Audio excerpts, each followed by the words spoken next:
Hello students.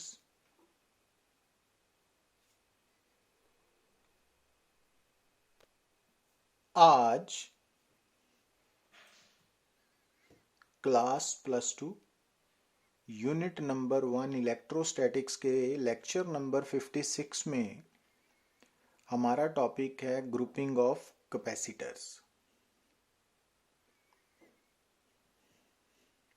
अब grouping of capacitors जो है वो दो कैटेगरीज में डिवाइड होती है, एक इन सीरीज और दूसरा इन पैरेलल।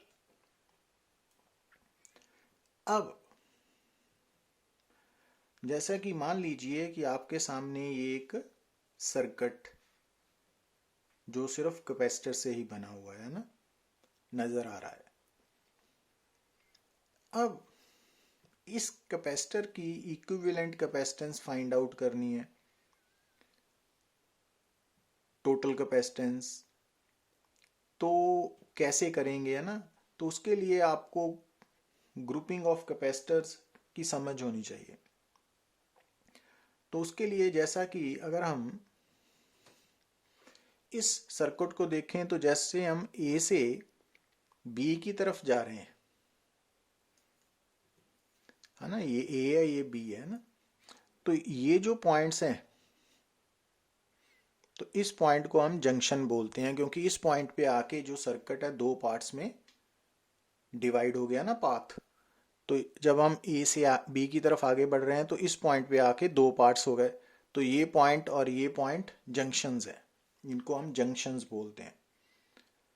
तो इनको हमने नाम दे दिया एक्स एंड वाई। अब एक्स और वाई के बीच में आप देख रहे हो कि एक तो ये सीधे वाला पाथ है जिसको हमने पाथ नंबर 1 लिखा है ना, और एक्स और वाई के बीच में ये एक और पाथ है, दिस वन, जिसको हमने पाथ 2 लिखा है।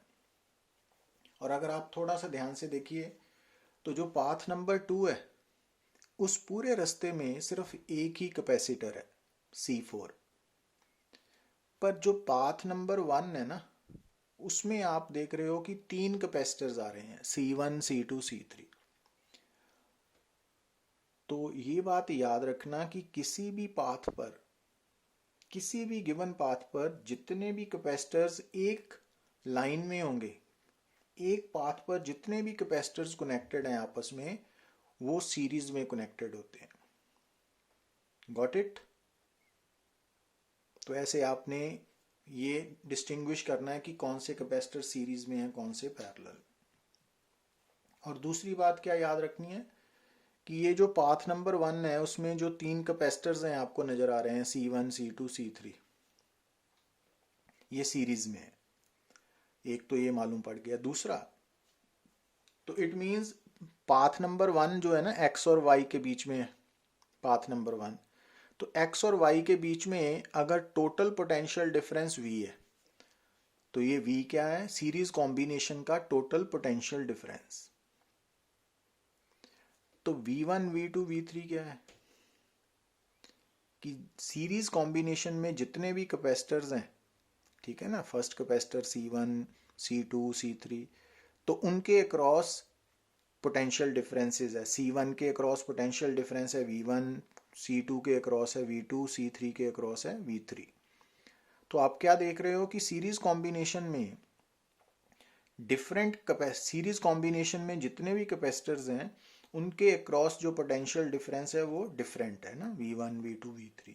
पर सीरीज कॉम्बिनेशन में जितने भी कैपेसिटर्स हैं उनके ऊपर चार्ज सेम होगा। ये रिजल्ट आपने याद रखना है। तो सीरीज कॉम्बिनेशन में जितने भी कैपेसिटर्स हैं उनके ऊपर चार्ज सेम होगा।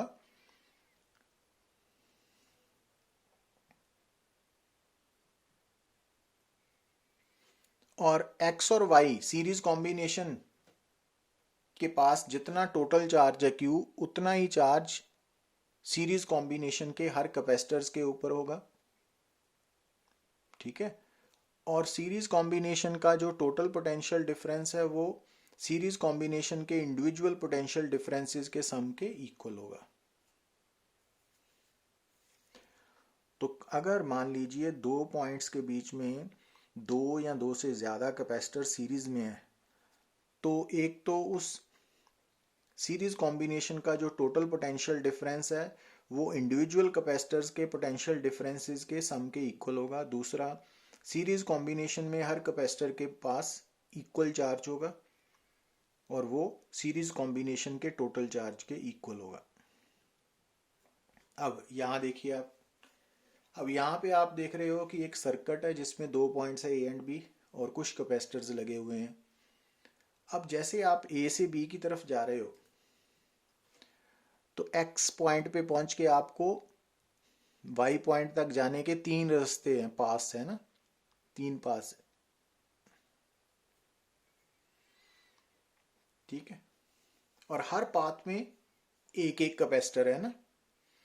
तो एक्स और वाई पॉइंट्स किसी भी सर्किट में दो गिवन पॉइंट्स के बीच में अगर एक से ज्यादा पाथ्स हैं तो वो पाथ्स आपस में इन पैरेलल होते हैं। और अगर हर पाथ में एक एक कैपेसिटर लगा हुआ है तो वो सारे कैपेसिटर्स भी आपस में इन पैरेलल कॉम्बिनेशन होते हैं।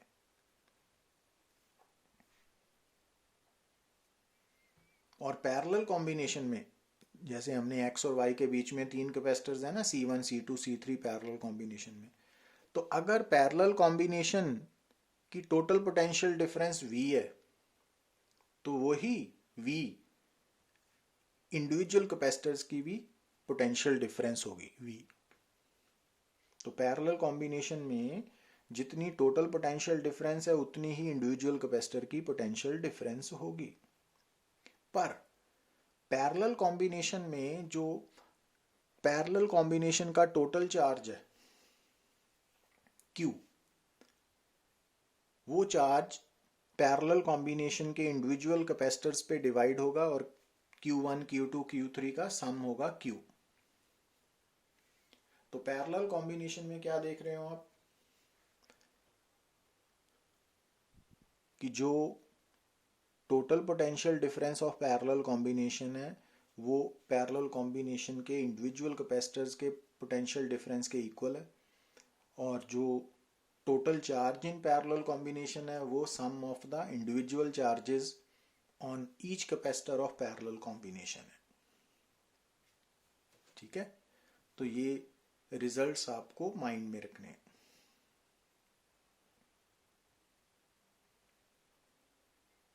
तो पैरेलल कॉम्बिनेशन में टोटल पोटेंशियल डिफरेंस और इंडिविजुअल पोटेंशियल डिफरेंसेस इक्वल है ना। अच्छा, अब हम सीखने जा रहे हैं equivalent capacitance in series combination of capacitors. तो मान लीजिए एक्स और वाई के बीच में तीन कैपेसिटर्स हैं, C1 C2 C3 सीरीज में लगे हुए हैं। हर कैपेसिटर पे चार्ज Q है और ये Q सीरीज कॉम्बिनेशन का टोटल चार्ज भी है, और V सीरीज कॉम्बिनेशन का टोटल पोटेंशियल डिफरेंस है, और V1 V2 V3 individual potential differences हैं। तो सीरीज कॉम्बिनेशन में V क्या होगा, V1 plus V2 plus V3, number one equation. अब जैसा कि कैपेसिटर के केस में आप जानते हो कि जो किसी भी कैपेसिटर में Q है वो CV के इक्वल है, it means V Q by C होगा ना। तो इट मीन्स जो पहला कैपेसिटर है उसका V क्या होगा, V1 Q बाय C1। दूसरे कैपेसिटर का V2 क्या होगा, Q बाय C2। तीसरे कैपेसिटर का V3 क्या होगा, Q बाय C3। तो ये इक्वेशन नंबर 2 हो गई। अब मान लीजिए कि x और y के बीच में अगर हम इन तीन कैपेसिटर्स को जो सीरीज में कनेक्टेड है इनको एक सिंगल कैपेसिटर के साथ रिप्लेस करते हैं, और इस सिंगल कैपेसिटर के साथ रिप्लेस करने पर ना तो x और y के बीच में जो टोटल पोटेंशियल डिफरेंस है वो बदलता है, वो भी v रहता है, और ना ही टोटल चार्ज चेंज होता है, वो भी q ही रहता है ना। तो फिर उस सिंगल कैपेसिटर की कैपेसिटेंस इस सीरीज कॉम्बिनेशन की इक्विवेलेंट कैपेसिटेंस होगी। तो हमने क्या किया, अब x और y के बीच में इन तीन सीरीज कॉम्बिनेशन वाले कैपेसिटर्स को एक सिंगल कैपेसिटर के साथ रिप्लेस कर दिया जिसकी वैल्यू है CS। और इसको रिप्लेस करने पर अगर total potential difference between x and y v रहा और चार्ज भी q रहा, तो ये V क्या होगा यहाँ पे, Q बाय CS। अब अगर आप इक्वेशन 2 और 3 को इक्वेट करो क्योंकि लेफ्ट हैंड साइड दोनों की इक्वल है। तो 1/CS क्या हो जाएगा, 1/C1 plus 1/C2 plus 1/C3। तो ये जो रिजल्ट आया हमारे पास, तो ये हमें बता रहा है कि अगर आपके सामने सीरीज कॉम्बिनेशन में कैपेसिटर्स हैं तो उनको हमने सिंगल कैपेसिटर के साथ कैसे रिप्लेस करना है। तो CS की वैल्यू इस फार्मूला से निकलेगी। और अगर मान लीजिए कि सीरीज कॉम्बिनेशन में 3 की जगह 2 कैपेसिटर्स हैं तो 1/CS क्या हो जाएगा, 1/C1 प्लस 1/C2। ठीक है, तो CS कितना आ जाएगा, C1/C2/C1 प्लस C2। तो 2 कैपेसिटर्स अगर सीरीज में है तो CS की वैल्यू इस फार्मूला से भी निकाल सकते हो।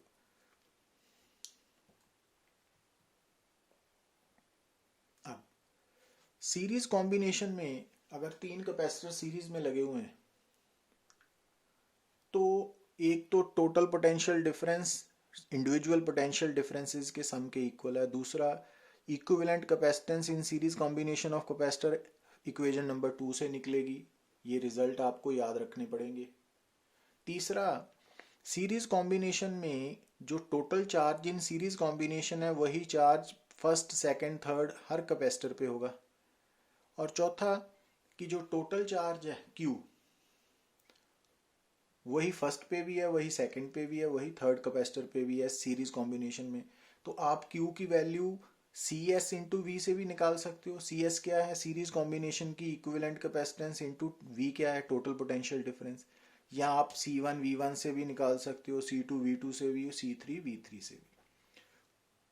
और सीरीज कॉम्बिनेशन में आपने क्या बात याद रखनी है कि अगर मान लीजिए कि सीरीज कॉम्बिनेशन ऑफ 3 कैपेसिटर्स में C3 ग्रेटर देन C2 है, C2 ग्रेटर देन C1 है, तो जो CS की वैल्यू आएगी ना वो इन तीनों में जो सबसे छोटा है C1 तो उससे भी कम आएगी।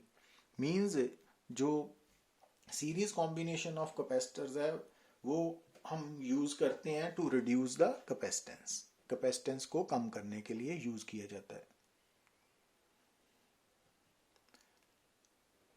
अब कैपेसिटर्स इन पैरेलल, तो मान लीजिए X और Y के बीच में 3 कैपेसिटर्स पैरेलल में कनेक्टेड हैं, C1 C2 C3, और total charge in parallel combination Q है। पहले कैपेसिटर पे Q1, दूसरे पे Q2, तीसरे पे Q3, और Q is equal to Q1 plus Q2 plus Q3 number 1। और V क्या है, पैरेलल कॉम्बिनेशन का टोटल पोटेंशियल डिफरेंस भी है और potential difference across each capacitor in parallel combination भी है ना। अब क्योंकि कैपेसिटर में हमें मालूम है Q is equal to CV, तो इट मीन्स जो फर्स्ट कैपेसिटर का Q1 है वो क्या हो गया, C1 इंटू वी, दूसरे का Q2 C2 इंटू वी, तीसरे का Q3 C3 इंटू वी। अब Q1 Q2 Q3 की वैल्यू सब्स्टिट्यूट की तो इक्वेशन नंबर 1 2 में कन्वर्ट होगी ना। अब अगर मान लीजिए कि पैरेलल कॉम्बिनेशन की इक्विवेलेंट कैपेसिटेंस CP है बिटवीन X एंड Y, तो उसका मतलब है कि अगर आप X और Y के बीच में इन 3 पैरेलल कैपेसिटर्स को आप सिंगल कैपेसिटर CP के साथ रिप्लेस करोगे, तो अगर X और Y के बीच में रिप्लेस करने से पहले टोटल पोटेंशियल डिफरेंस V था तो आफ्टर रिप्लेसमेंट भी V ही रहेगा। अगर before replacement total charge Q था तो सिंगल पे भी टोटल चार्ज Q ही रहेगा। तो इट मीन्स ये इक्विवेलेंट कैपेसिटेंस है ना। तो अब इसकी वैल्यू Q क्या किसके बराबर होगी, CP into V, equation number 3। किसी भी कैपेसिटर पे टोटल चार्ज क्या होता है, C इंटू वी। अब अगर आप इक्वेशन 2 और 3 को इक्वेट करोगे तो CP क्या हो गया, C1 plus C2 plus C3 है ना। तो पैरेलल कॉम्बिनेशन ऑफ कैपेसिटर्स में इक्विवेलेंट कैपेसिटेंस कैसे निकलती है, सम ऑफ इंडिविजुअल कैपेसिटेंसेस। अब अगर 3 कैपेसिटर्स पैरेलल कॉम्बिनेशन में है तो total charge sum of individual charges है, टोटल कैपेसिटेंस और equivalent capacitance sum of individual capacitances है। और total potential difference in parallel combination of capacitors क्या होगा, जितना इंडिविजुअल कैपेसिटर के अक्रॉस पोटेंशियल डिफरेंस होगा। और जो V की वैल्यू है पैरेलल कॉम्बिनेशन में वो आप टोटल चार्ज ओवर CP से भी निकाल सकते हो या first charge on first capacitor over C1, charge on second capacitor over C2, charge on third capacitor over C3 से भी निकाल सकते हो ना। और अगर मान लीजिए कि जो तीन कैपेसिटर्स पैरेलल कॉम्बिनेशन में कनेक्टेड हैं उनमें से C3 मैक्सिमम है, C2 उससे कम, C1 उससे कम, तो Cp की वैल्यू मैक्सिमम कैपेसिटेंस से भी ज़्यादा होगी। तो जो पैरेलल कॉम्बिनेशन ऑफ कैपेसिटर्स है उसको हम यूज़ करते हैं कैपेसिटेंस को बढ़ाने के लिए।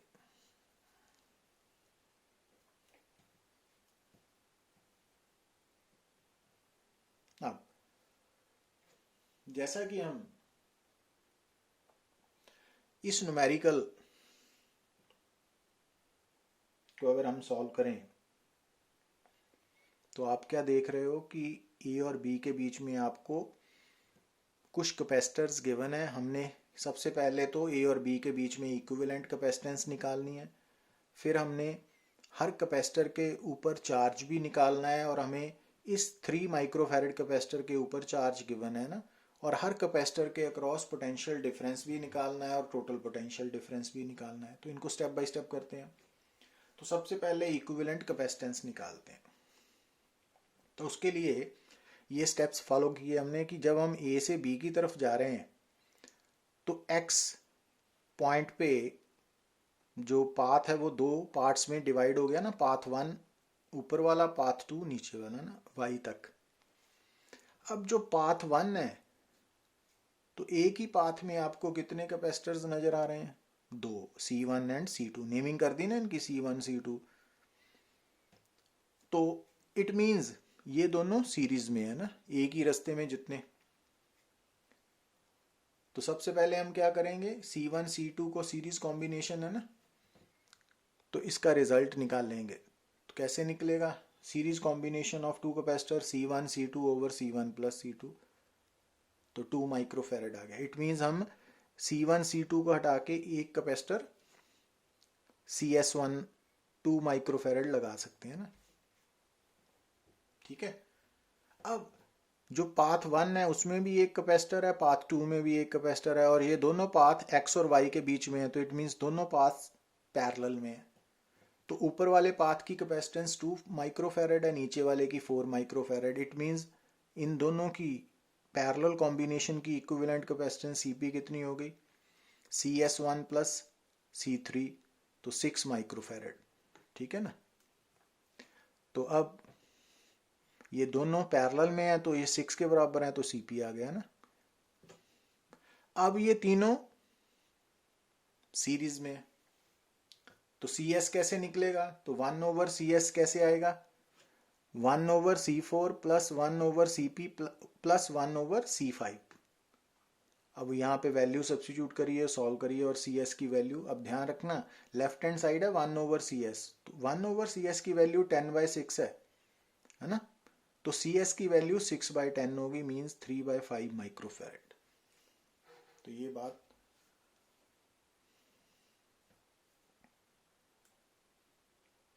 तो ऐसे स्टेप्स में आपने इक्विवेलेंट कैपेसिटेंस निकालनी है।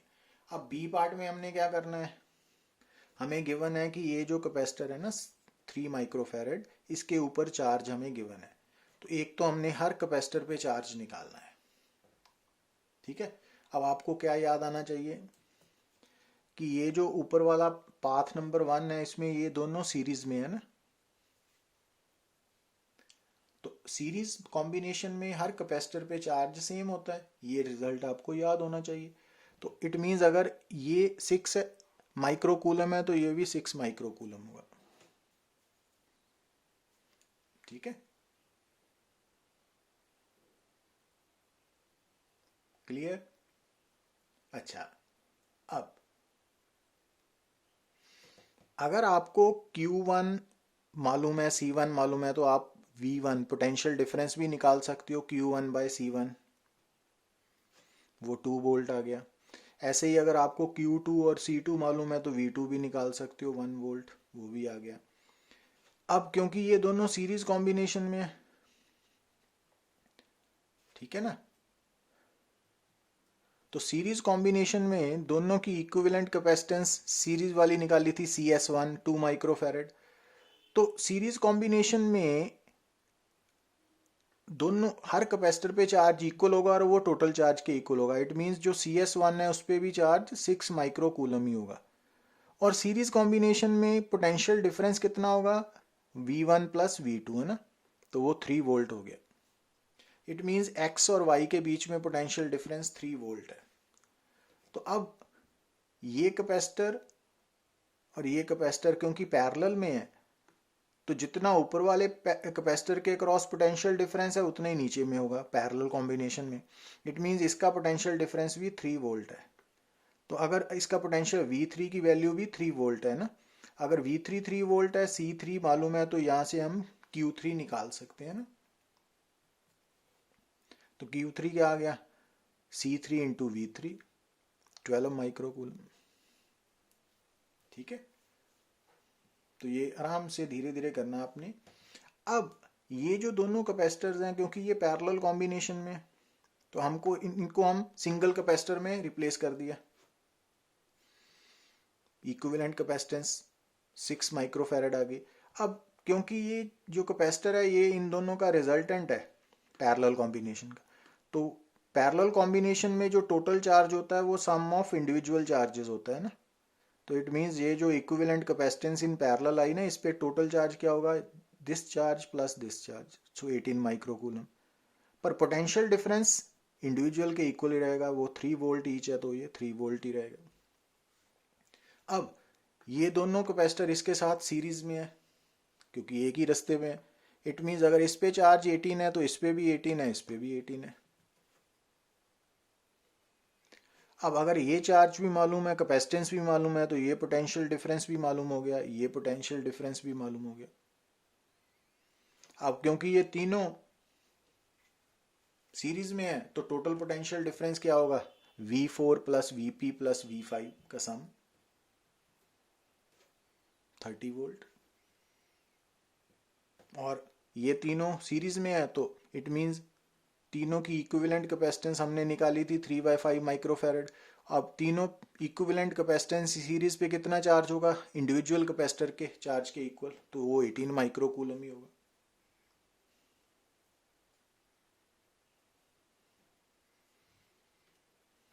तो नेक्स्ट लेक्चर में और भी न्यूमेरिकल्स ट्राई करेंगे।